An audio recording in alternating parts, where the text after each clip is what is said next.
Daghan kaayong isog ako ang nabasa sa comment section. Unya gibuli pa nila ato ang mga kababayan sa nahitabo sa West Philippine Sea ug sa South China Sea.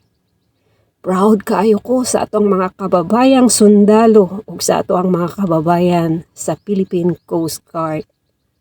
Grabe ilhang pagbuhis kinabuhi para lang maprotektahan ang West Philippine Sea para sa tibuok Pilipinas kanatong mga Pilipino.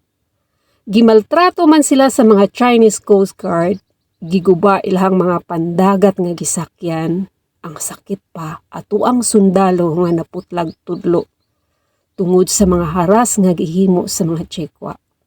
Tanan-tanan nilang sakripisyo, proud kaayo ko sa ilang serbisyo. Para sa ato ang nasod, isip mga Pilipino, gibuhis ilang kinabuhi para sa ato ang nasod. Ug bahin niini, daghan kayo kong nabasa sa comment section mga sakit nga messages. Gibuli nila ang atong kababayang sundalo ug atong mga kababayang Coast Guard ngano daw atong mga sundalo wala makipagpinusilay. Nay ubang tao pod nag-comment mga duwag daw sila nganong wala mo sukol. Nakita nako ang video sa balita nga atong mga kababayang sundalo nakikisog sila laban sa mga Chinese gamit ilang kaugalingong kusog, ilang mga kamot. Pero kahibaw ko, ilahang gikontrol ang ilang mga kaugalingon nga dili sila gusto mahimong agresibong away. Bisan grabe na kaayo ang mga pagbunal nga gihimo sa mga Chinese sa ilaha, pero ilahang gipili nga walay makabsan sa kinabuhi.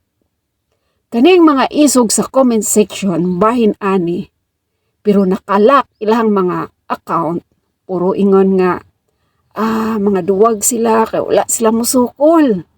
Wala nila hunaw-nag, unsa kalisod ang ilang gibuhis nga kinabuhi para sa ato ang nasod ug para nato isip mga Pilipino. Imbes i-appreciate nila ang mga sakripisyo nila para sa ato ang nasod, ang masakit pa, gibuli pa nila ang atong mga kapwa Pilipino nga sila ang nagbuhis sa ilang kinabuhi didto sa West Philippine Sea. Gibuli nila atong mga kababayan nga mga sundalo, pati kababayan natong mga Coast Guard, ngano daw wala sila musukol. Ngano daw wala sila mo race back. Bisan giputla nagtudlo ang usa nato kababayang sundalo, ngano daw wala mo race back atong mga Coast Guard sa gihimo sa mga Chinese. Dapat daw musukol. Dili pwede nga magpadaog-daog, kinahanglan musukol ta. Makita nato nga gipaningkamutan sa atong mga kababayang Coast Guard sa pagprotekta. Anang dagata, pero mas gipili nila nga magmahinahon. Dili sila gusto nga mahimong dakong gubot ang ilahang gihuna-huna tungod kay ilahang giprotektahan. Nga dili mahimong dakong gubot, dili sila pwedeng makipagpinusilay kay simba kung makapatay sila Tsekwa ana, gatuo ba mo nga walay risbak ang ilang nasod? Mas gipili sa atong mga kababayang Coast Guard ug atong mga kababayang sundalo nga mahinahon sa pamaagi sa peace talk para dili mahimong dakong gubot. Mas gipili nila nga importante ang kinabuhi sa usag-usa nato mga Pilipino. Ilabi na sa mga inosenteng madamay kung simbakog magkagubot.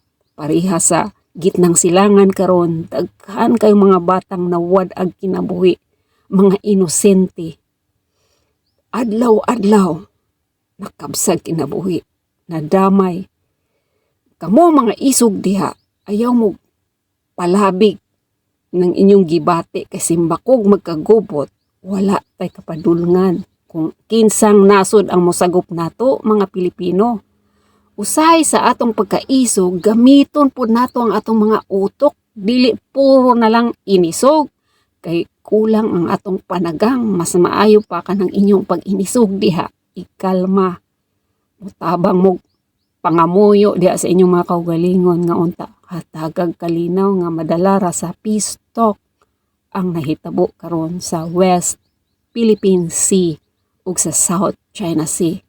Nga unta magkasinabot nga dili mahimong dakong gubot please undangan na ninyo ng inyong pagbuli diya sa atong mga kababayan. Dili maayo na.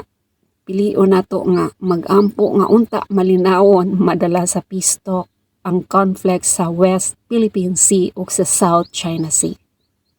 Amping, God bless you.